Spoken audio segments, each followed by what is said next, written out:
नमस्कार दोस्तों, गणित की कक्षा में आपका बहुत बहुत स्वागत है। आज के वीडियो में हम सीखेंगे पूर्ण वर्ग विधि से वर्ग समीकरण को हल करना। पूर्ण वर्ग विधि के लिए कोई फार्मूला नहीं है, कोई सूत्र नहीं है, एक नियत प्रोसेस से बढ़ते हुए हम इसमें समीकरण का हल प्राप्त करते हैं। इसके लिए बीजगणित के दो महत्वपूर्ण सरल समीकरणों को ध्यान में रखना होता है, जो कि हैं a धन b पूरे का वर्ग बराबर a का वर्ग धन 2ab धन b का वर्ग, और दूसरा है a ऋण b पूरे का वर्ग यानी कि पूर्ण वर्ग बराबर a का वर्ग ऋण 2ab धन b का वर्ग। इन दोनों सरल समीकरणों को हमको ध्यान में रखना है। इन्हीं सरल समीकरणों के आधार पे वर्ग समीकरणों को हल करना है। ठीक है, तो चलिए आगे बढ़ते हैं।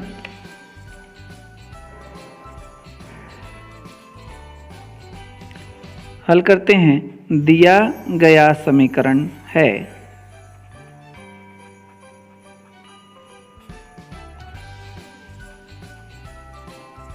दो एक्स का वर्ग धन एक्स ऋण 4 बराबर 0। सबसे पहला काम हमको ये करना है कि यहाँ पे जो तीसरा पद है उसको पक्षांतर करना है, दाहिनी ओर ले जाना है। तो हम ले जाते हैं, तो हमारे पास बाईं ओर बचेगा 2x का वर्ग धन x और -4 दूसरी ओर जाएगा तो हो जाएगा +4। उसके बाद आगे हमको x वर्ग का जो गुणांक है उसी से दोनों पक्षों में भाग देना है। किससे? x वर्ग के गुणांक से। x वर्ग का गुणांक हमको 1 बनाना है, तो यहाँ 2 दिया हुआ है तो 2 से हम दोनों पक्षों में भाग देंगे। किसी और प्रश्न में मान लीजिए यहाँ 5 दिया होगा तो 5 से भाग देंगे, 7 दिया होगा तो 7 से भाग देंगे। तो x वर्ग का गुणांक 1 बनाना है, ये हमारा उद्देश्य है। अगर पहले से यहाँ इसका गुणांक 1 रहेगा तो फिर भाग देने की आवश्यकता नहीं होगी। तो हम क्या करते हैं, दोनों पक्षों में 2 से भाग देते हैं।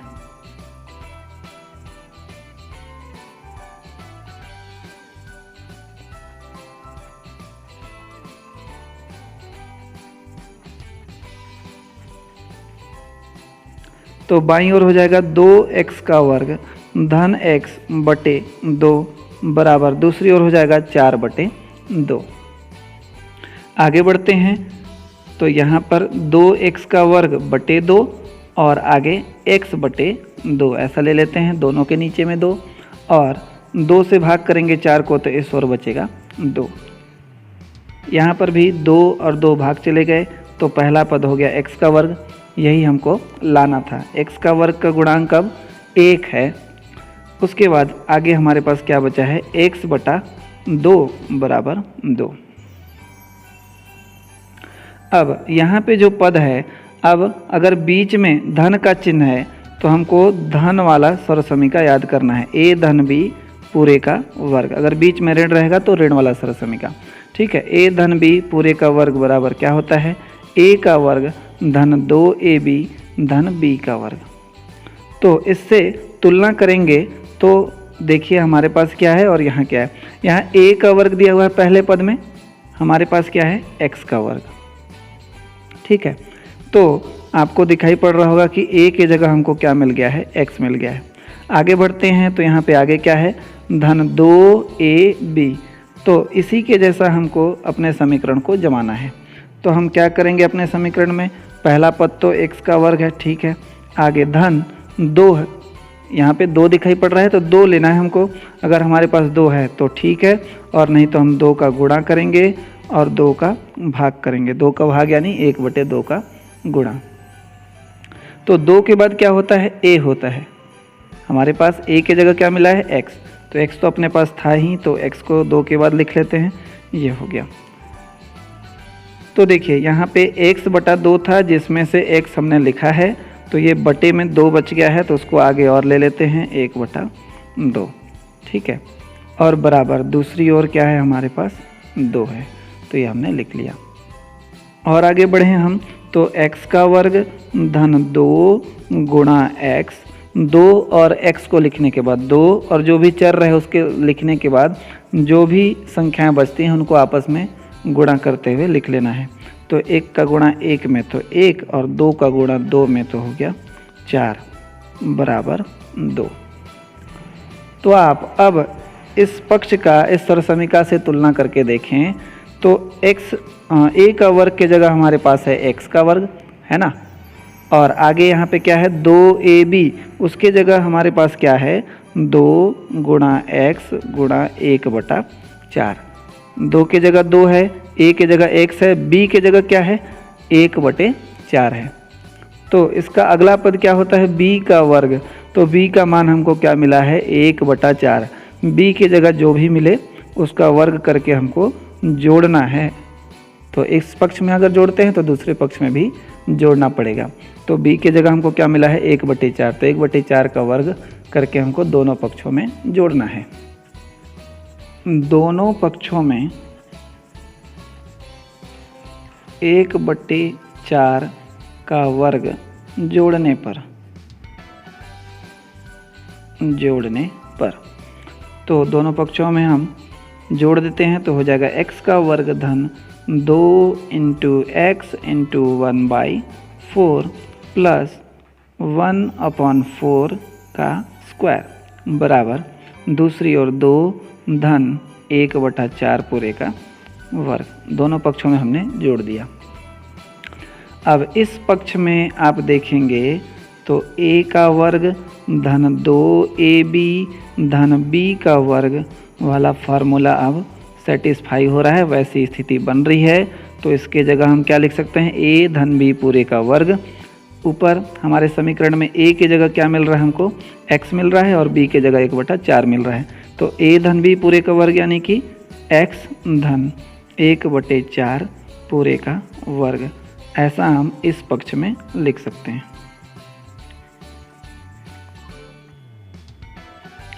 बराबर दूसरी ओर 2 धन 1/4 का वर्ग है, तो 1 का वर्ग 1 ही और 4 का वर्ग हो गया 16।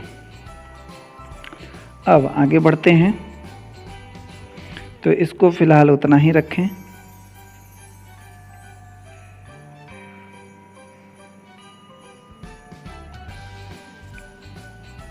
दूसरी ओर इन दोनों पदों को जोड़ देते हैं, तो क्या हो जाएगा 16 दूना 32 और 1 33/16, ये हो गया।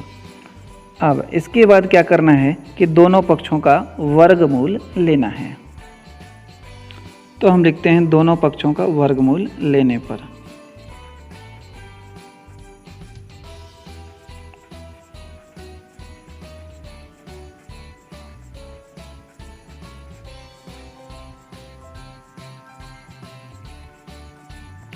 दोनों पक्षों का वर्गमूल लेने पर, तो इस पक्ष का वर्गमूल लेंगे तो वर्ग का चिन्ह जो है हट जाएगा और हमको मिलेगा x धन 1/4। दूसरी ओर 33 का वर्गमूल पॉसिबल नहीं है, तो इसके ऊपर आएगा लेकिन दशमलव में होगा, और 16 का वर्गमूल होता है 4, तो ये हमने लिख लिया। ठीक है, अब उसके बाद क्या करना है, इस ओर सिर्फ x को रखना है और बाकी संख्या को दूसरी ओर ले जाना है। तो 1/4 दूसरी ओर जाएगा तो हो जाएगा -1/4 प्लस माइनस √33/4।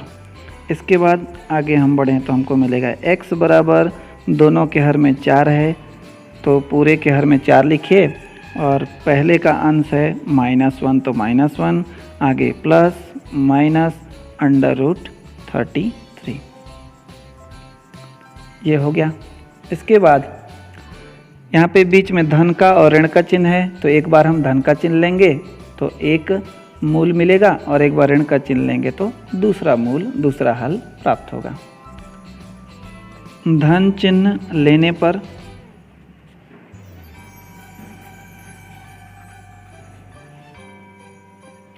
x बराबर -1, यहाँ पे धन और ऋण दोनों हैं तो धन चिन्ह एक बार हम ले रहे हैं, तो हो जाएगा धन, आगे वर्गमूल 33/4।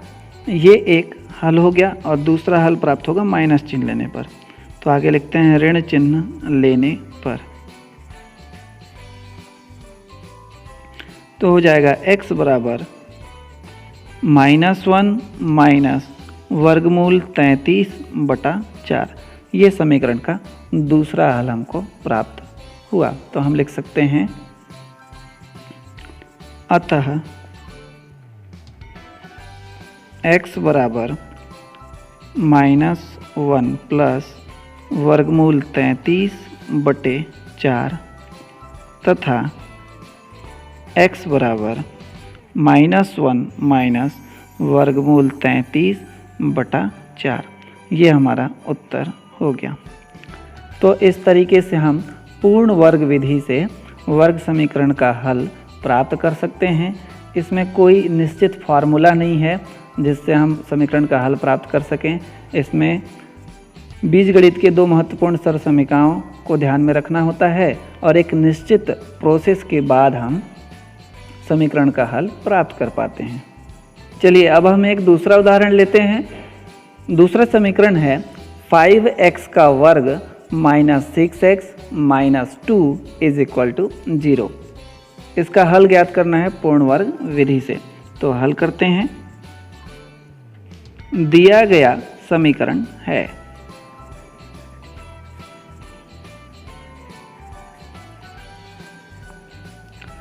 5x² -6x -2 is equal to 0। सबसे पहला काम क्या करना है, तीसरे पद को पक्षांतर करना है दाहिनी ओर। तो बाईं ओर बचेगा 5x² -6x is equal to +2। -2 है, दूसरी ओर जाएगा तो +2 हो जाएगा। इसके बाद क्या करना है, x वर्ग का गुणांक 1 बनाना है। यहाँ पे 5 है तो 5 को हटाने के लिए क्या करना होगा, 5 से भाग देना होगा दोनों पक्षों में। तो हम क्या करते हैं, दोनों पक्षों में 5 से भाग देने पर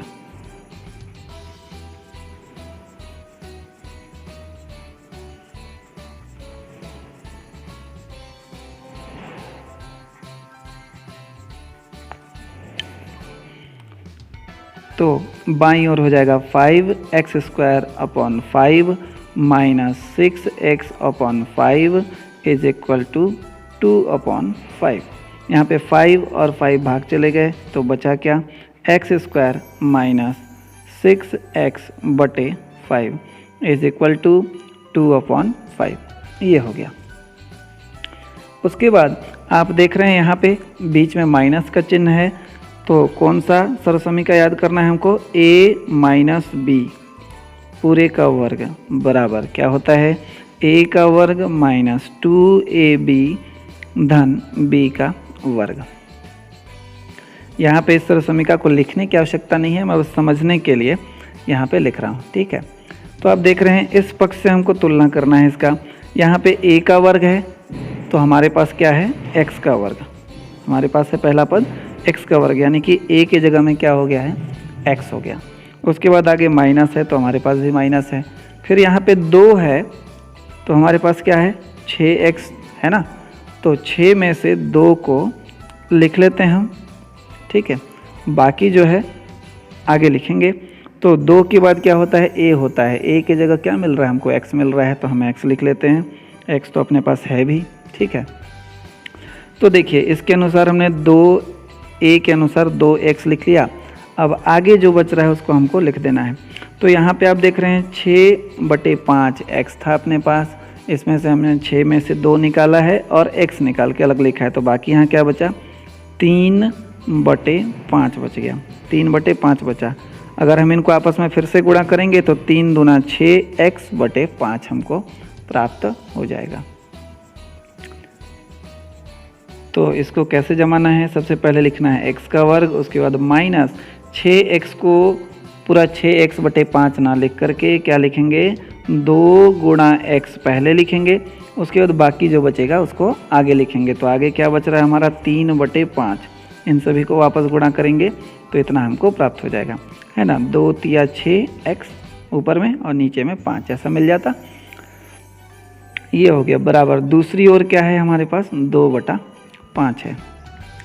तो इससे आप तुलना करें तो देखें यहाँ पे 2 की जगह 2 मिल गया, a की जगह x मिल गया, b की जगह क्या मिला, 3/5 मिल रहा है। b की जगह मिल रहा है 3/5। तो आगे के पद में हमको क्या करना है, b का वर्ग लेना है, तब ये पूरा फार्मूला अपना बनता है।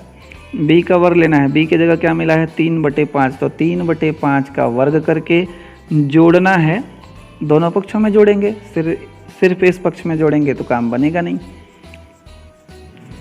तो हम लिखते हैं 3/5 का वर्ग दोनों पक्षों में जोड़ने पर।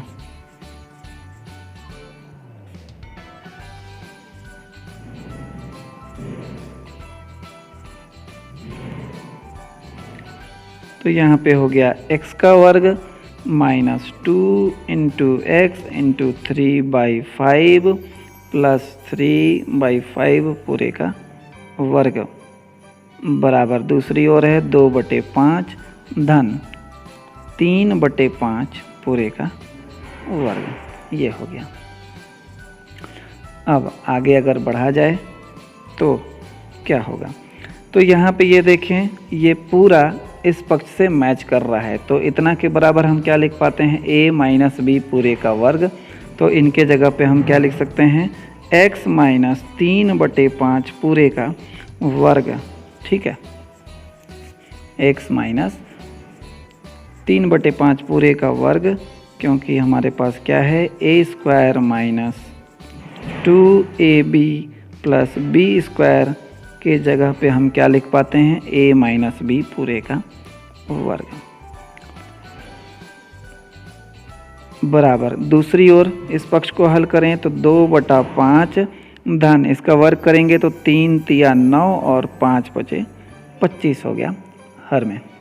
अब आगे इस पक्ष को जैसे का तैसा उतार लेते हैं फिलहाल, तो x - 3/5 पूरे का वर्ग बराबर, इस पक्ष में दोनों जोड़ हैं तो जोड़ लेते हैं, तो हमारे पास हो जाएगा हर में 25 और अंश में क्या हो जाएगा 10 और 9, यानी कि 19/25 ये हो गया।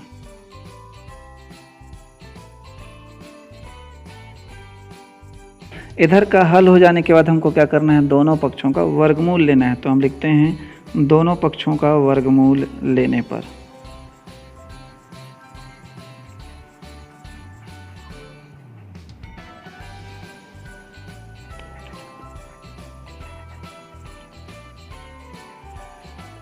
तो बाएं पक्ष का वर्गमूल लेंगे तो वर्ग जो है हट जाएगा, बचेगा x - 3/5 दूसरी ओर प्लस माइनस 19 का वर्गमूल दशमलव में आएगा, है ना, और 25 का वर्गमूल होगा 5। ये हो गया। अब क्या करना है, x को बस रखना है शोर, -3/5 को दूसरी ओर ले जाएंगे तो हो जाएगा +3/5 और आगे है ±√19/5। ठीक है, दोनों का हर 5 है तो लिख सकते हैं पूरे का हर 5, और पहला अंश है 3 और आगे का अंश है वर्गमूल 19। अब यहाँ से फिर वही काम करना है, एक बार प्लस का चिन्ह लेंगे, एक बार माइनस का, तो हमारा 2 मूल प्राप्त हो जाएगा। प्लस चिन्ह लेने पर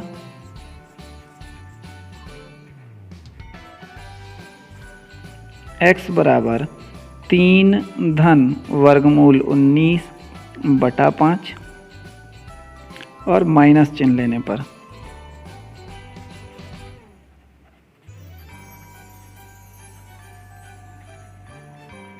x बराबर 3 माइनस वर्गमूल 19/5। ये 2 मूल 2 हल प्राप्त हो गए। एक दूसरे प्रकार का प्रश्न हल करते हैं, तो हम लिखते हैं माना x बराबर वर्गमूल 7 धन वर्गमूल 7 धन वर्गमूल 7 धन, ऐसा ये अपरिमित रूप से अनंत रूप से बढ़ रहा है, इसका कोई अंत नहीं है। इसको हम मान लेते हैं समीकरण नंबर 1।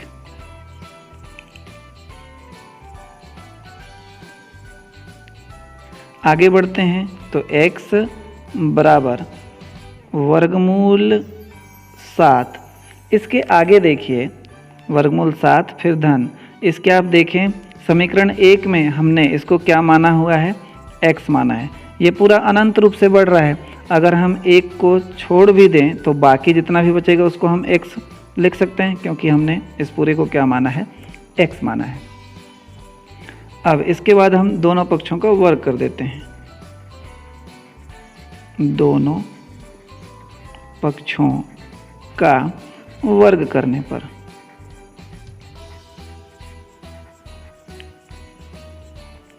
दोनों पक्षों का वर्ग करेंगे तो हमारे पास हो जाएगा x का वर्ग और दूसरी ओर वर्गमूल 7 धन x पूरे का वर्ग।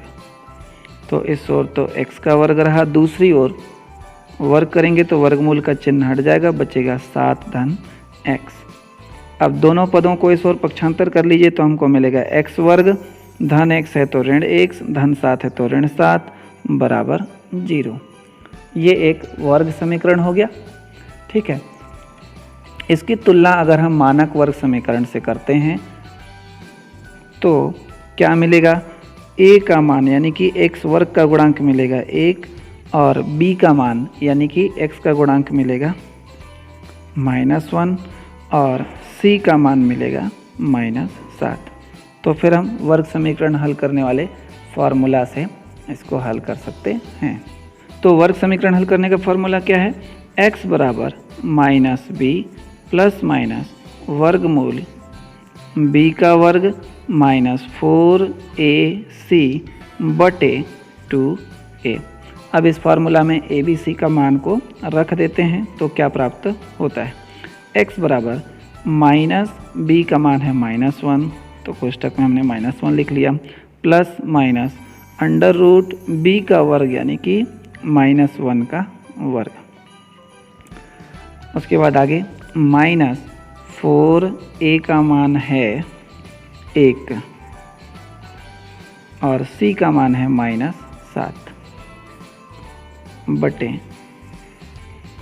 2 इंटू a, तो a का मान 1 है, ये हमने लिख लिया। आगे बढ़ते हैं तो यहाँ पे कोष्टक खोलेंगे तो 1 धनात्मक हो जाएगा और प्लस माइनस अंडर रूट -1 का वर्ग करेंगे तो 1 मिलेगा, इनको गुणा करेंगे तो मिलेगा धन 28 बटे 2 एकम 2। इसके बाद आगे बढ़ेंगे तो 1 प्लस माइनस वर्गमूल के अंदर हो जाएगा 28 और 1 29 बटा 2।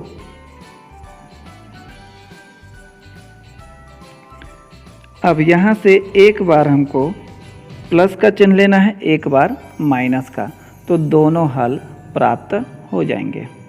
तो धन का चिन्ह लेते हैं पहले। धन चिन्ह लेने पर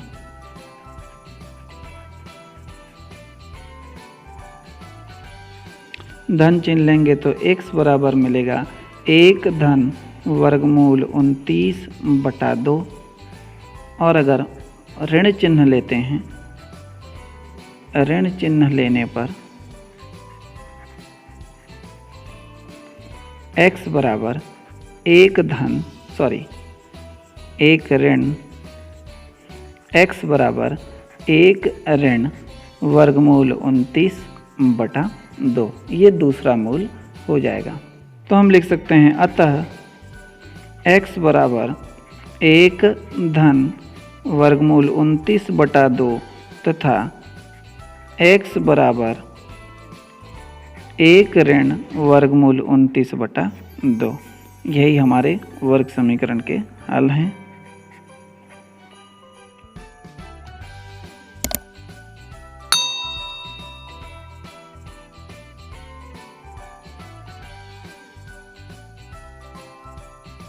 आज के वीडियो में बस इतना ही, फिर मिलेंगे अगले वीडियो में। तब तक हंसते रहिए, मुस्कुराते रहिए और सीखते रहिए, क्योंकि सीखना ज़रूरी है।